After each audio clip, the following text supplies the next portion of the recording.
Big Town. Your hero about blind justice, Steve Wilson's headline story, Roy. Presents Big Town, the headline stories of a great city, dramatically reported by Steve Wilson, fighting managing editor, who's created the illustrated press. The power and the freedom of the press is a flaming sword, that it may be a servant of all the people. Use it justly, hold it high, and guard it well.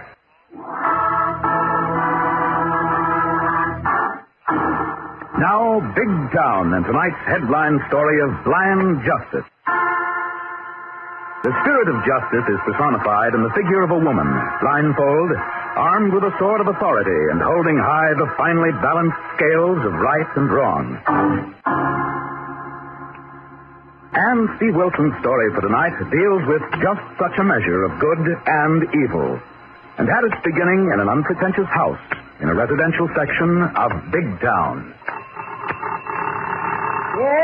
Yes, just a minute, please. I'm coming. Hi, lady. Oh, just a minute. I'll switch on the porch light for you. Never mind turning on the light, lady. Where's Mike Barton? In the parlor. Please come in. No, thanks. Get him out here on the porch. Who is it, Anna? A man to see you, Mike. He won't come in. Oh, who'd be wanting to see me at this time of night? Hi, Barton. Oh. Anna? Yes, Mike. What's wrong?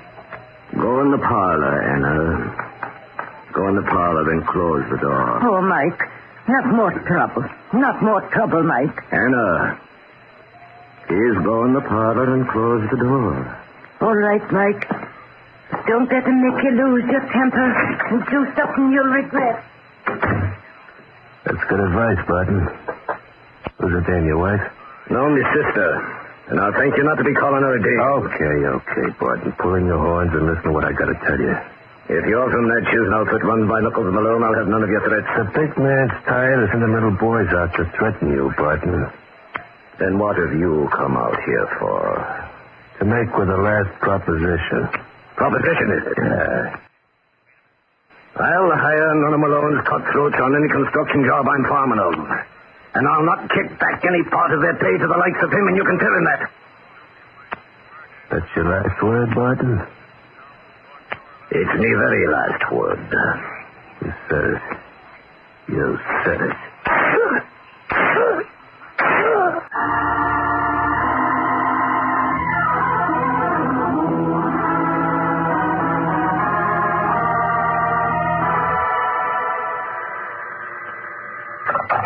Steve Wilson, Illustrated Press. Steve, it's Lorelei, your favorite crime reporter. Your hunch was right on that Mike Barton murder out here in Willowdale. Good grief. The same Mike Barton was beaten up by hoodlums here in Big Town last month, Lorelei? Yeah, Steve. He was another construction foreman. Well, that could mean Knuckles Malone and his building trades racket. Yes, to try and prove it. There are no witnesses to the shooting who can identify the killer. What about Barton's sister? Our local correspondent, she was in the house at the time of the shooting. He didn't have all the facts, Steve, and I'd rather not give them to you over the phone.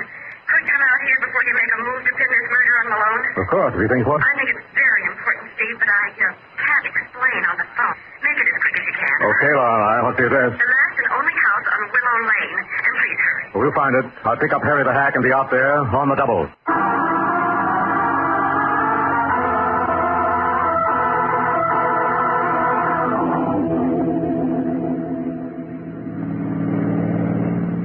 Say, boss, Say it, Harry. how come we are hightailing it way out here into the sticks, practically? Well, Miss Kilburn has run into something on the killing of a construction foreman who lived out here, Harry. Uh-oh. Watch for a turn into Willow Lane. Should be along here on the right. Check, boss. Here it is. Oh, good. Lorelei phoned. It was the house at the end of this lane, It Harry. looks like it's the only house, which makes it a somewhat underdeveloped overdevelopment, if you get what I mean. Yes.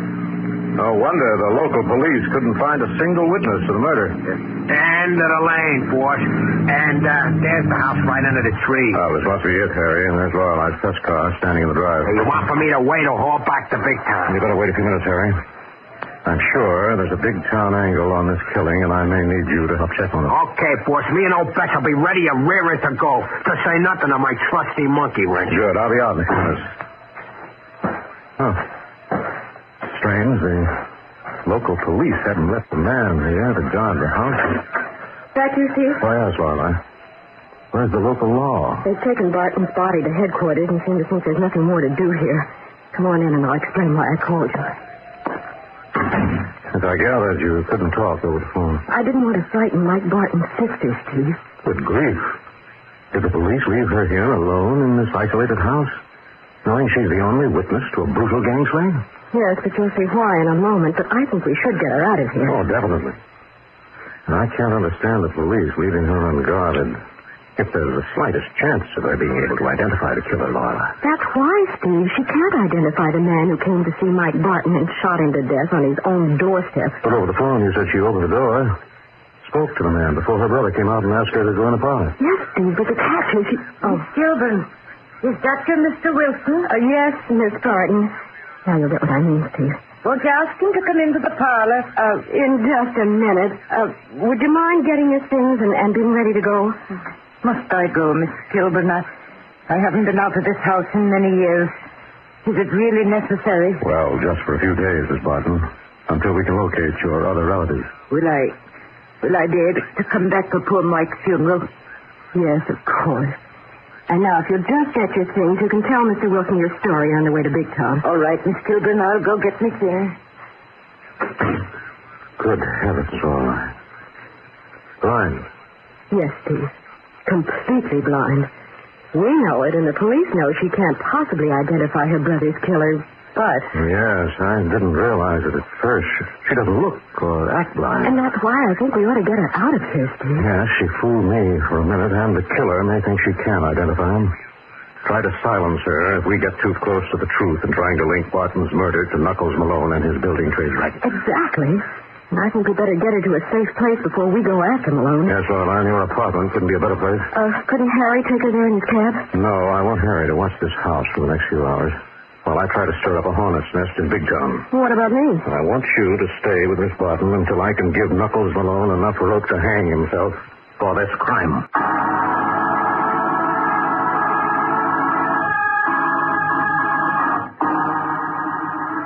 Thus, Steve takes steps to protect the innocent before setting a trap for the guilty. And in a moment, we'll return for the swift-moving development.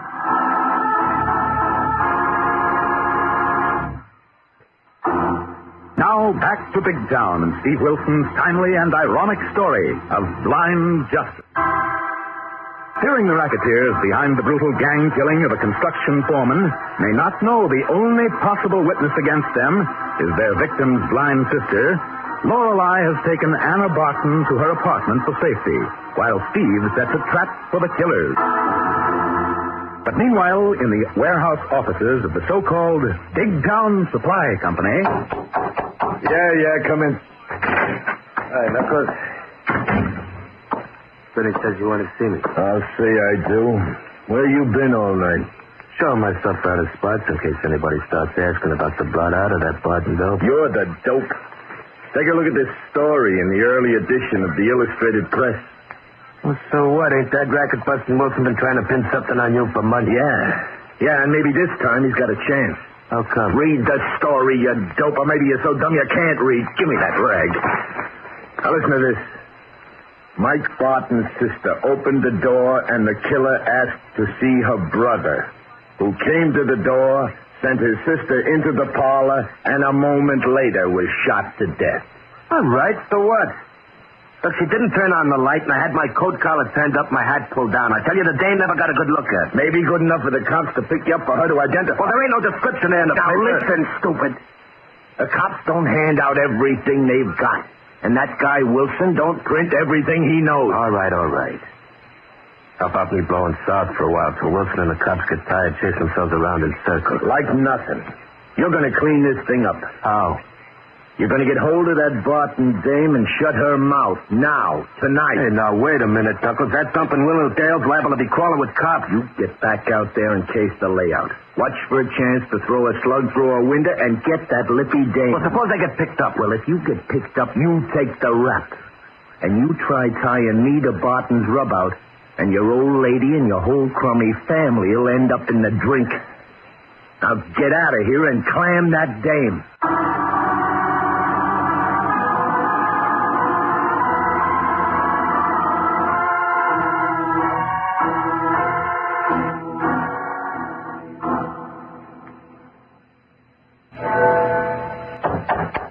Hey, yeah, come in. Hello, Malone. What do you want? I just happened to be passing your warehouse, saw a light here in your office, and thought I'd drop in and see what's giving you insomnia. Oh, yeah? Yes.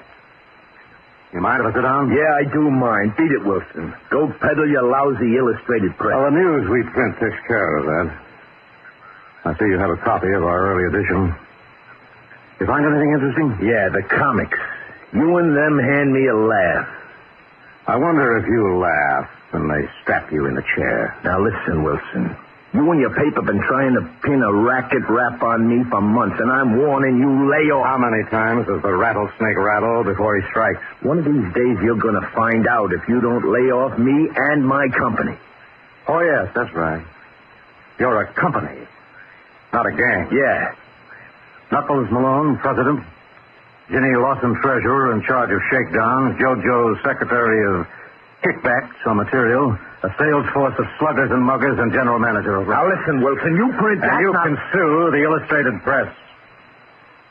Now don't you take your cases to court. Only to the morgue, like the body of Mike Barton. Barton? Yes, Mike Barton. What do you think you've got, Wilson? Well, frankly, what I think I have isn't half as important as what you think I might have. Well, you ain't got a thing, or you wouldn't have come here without your pal Callahan, a homicide. Well, that's a comforting thought. Make the most of it. Get out of here, Wilson. You ain't needling me into nothing. What's the matter, Malone? Are you worried about this rub out after so many others?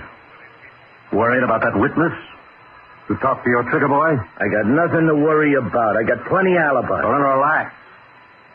Quit watching that phone on your desk as if you expect it to ring any minute. Beat it, Wilson. Beat it, or to help me out. Bluffing, Knuckles. I know all about you. You haven't used your fist on anyone since you cracked your knuckles, broke your hands on another foreman who wouldn't play your dirty game years ago. Don't count on that, Wilson. All right, start swinging. Now, look. I think I'd almost be willing to break my hands on you. No, Wilson. You don't needle me into no assault rap. I wouldn't be interested in anything that wouldn't put you away for life. You'll keep after me, and maybe you'll get it. You better answer your phone, Knuckles. Maybe important. This is your big night. Yeah, maybe it's your big night. Yeah. Knuckles, it's me, Judge. Yeah. The Barton dame's courthouse is closed up. You sure? Sure, I'm sure. And I got a notion the cops have got her on nights, and I better land. I got a notion they ain't.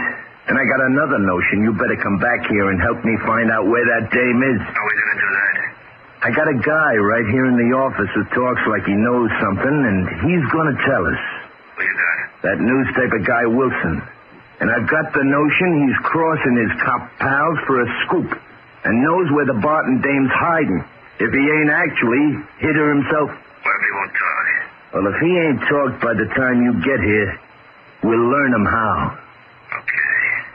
Give me 20 minutes to get there. Get here and bring a blackjack.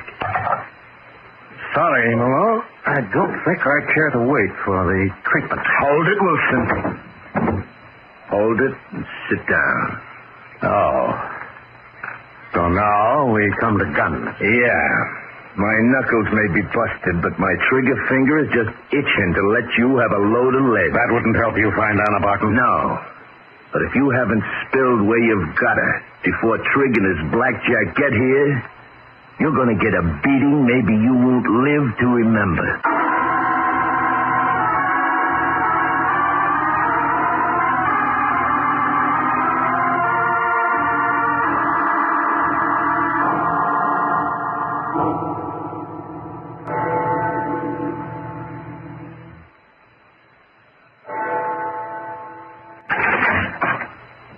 Kilburn. Miss Kilburn? Oh, Miss Barton. Try to get some sleep. It's 3 o'clock. Oh, I can't sleep, Miss Kilburn. I'm thinking about poor Mike. And worrying about you and your nice Mr. Wilson. You've been so kind to let me stay here in your apartment. Well, I'm glad you're here and not in that isolated house, but don't worry about Steve Wilson, Miss Barton. He can take care of himself. So, don't worry. Huh? But you're worried. I heard you out here in the living room pacing up and down. You're mighty fond of him, aren't you? Yes. Doggone. Oh, that may be Steve. Steve? Oh, Gilbert, it's only me, Harry the Hack. Oh, Harry, well, have you heard from Steve? No, I ain't, Miss Gilbert, but I got something you ought to know. He went to see Knuckles Malone in the hope of needling him into showing his hand in his Barton killing. Holy moly, maybe he's in the middle of something. Well, what makes you think so, Harry? Well, 'cause I hung around that Barton guy's house in Willowdale like the boss said to do, see? And about an hour ago, a car stopped in the lane, and a guy cased the place and hauled to Big Town with me and shoot this his place shoot. Where'd the man go in Big Town, Harry? That is the fly in the ointment, Miss Gilbert. He hightailed it straight for that supply house on South Street that Malone uses as a front for a shakedown racket. Good heavens, and Steve may be there right now. Where are you, Harry? Phoned him from an all-night dog wagon about a block from the warehouse. Harry, cruise around and see if my press car is parked in the neighborhood. Steve took it after he dropped Miss Barton and me here at my place. Okay, Miss Gilbert. If I find a press car, we'll know the boss is probably in a warehouse and in a jam, which will require some assistance of a knocker, not the nation. Now, wait a minute, Harry. Please don't crash into that rat's nest just armed with a monkey wrench. I'm calling Inspector Callahan, and I'll be down there on the double.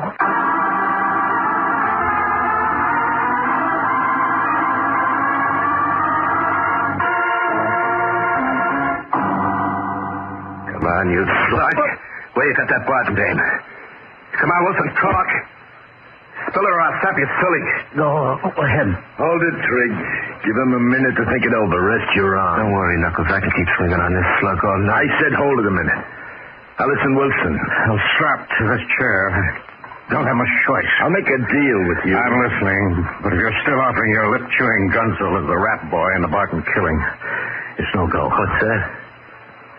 What's that double play? Don't be a dope, Trigg. He's trying to cross us up. Sounds like you've been trying it on me. Well, what do you expect? What's the deal, Knuckles? Relax, Trigg.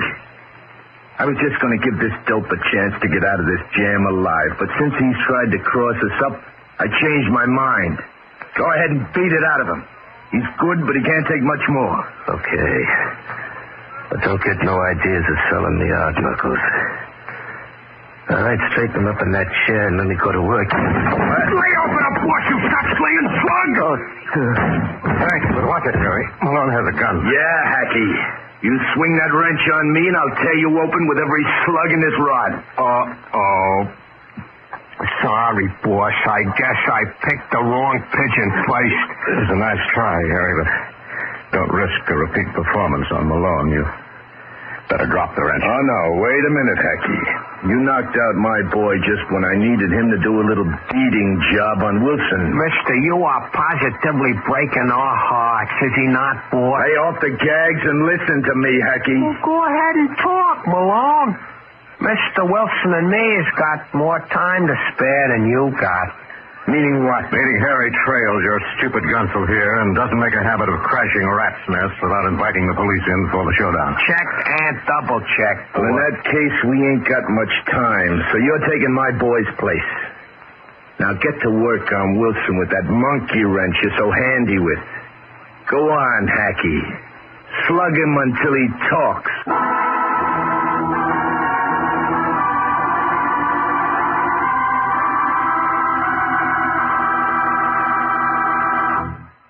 Thus, Steve and Harry are caught in a murderous cover-up. In a moment, we'll come to the exciting climax of tonight's story.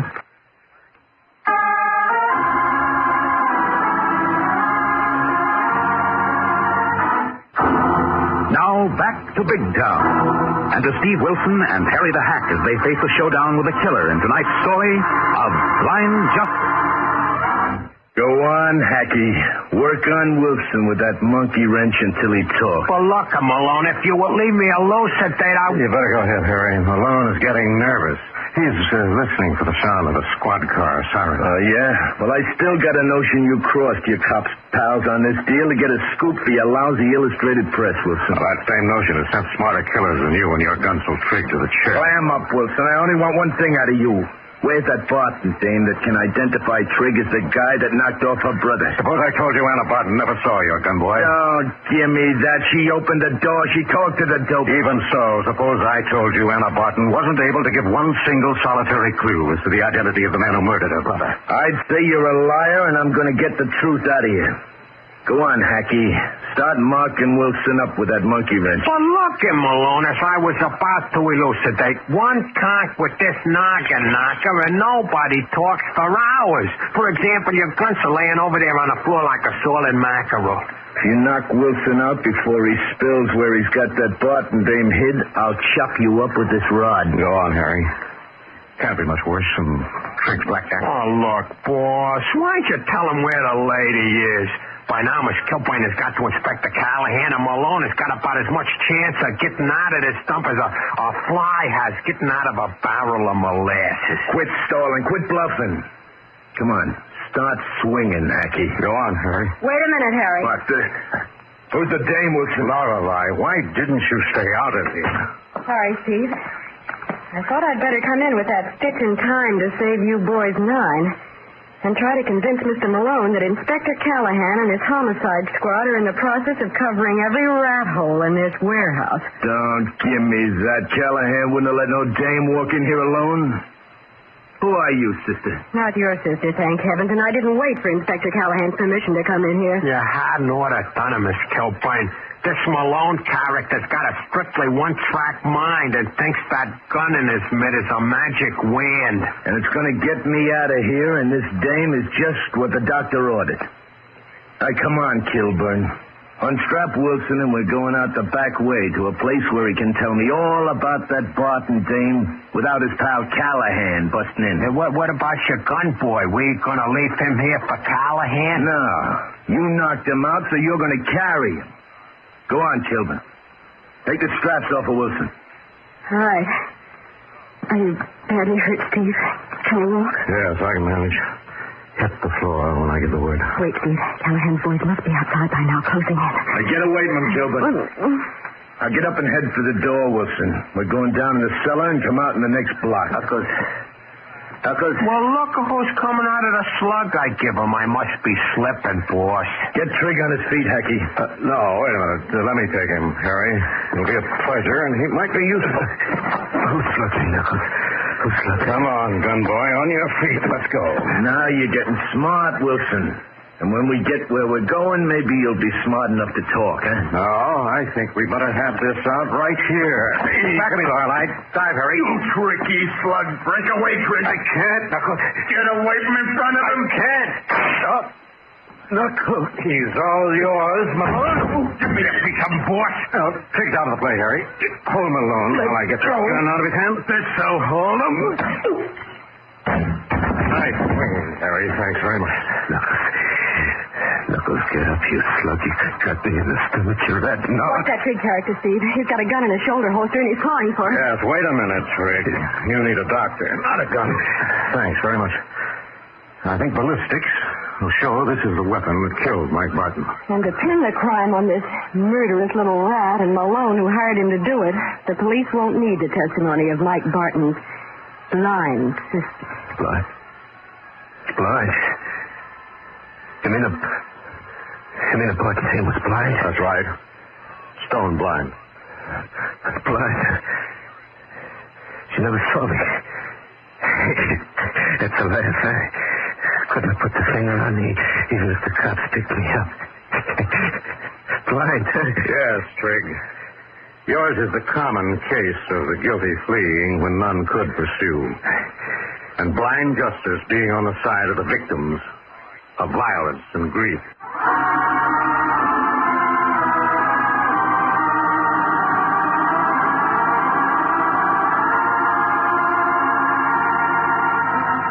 So ended with the subsequent arrest and conviction of Knuckles Malone and his murderous gunsoul, another exciting racket-smashing assignment of the newspaper career of Steve Wilson and his staff of the Illustrated Press. Now, here's Steve Wilson. Ladies and gentlemen, this is Steve Wilson, and it's great to be back. I speak for all of us on the Illustrated Press and for Big Town. We're proud to be on this splendid network. We're all looking forward to a grand season. We appreciate very much your welcome back into your homes this evening. And so thank you and good night.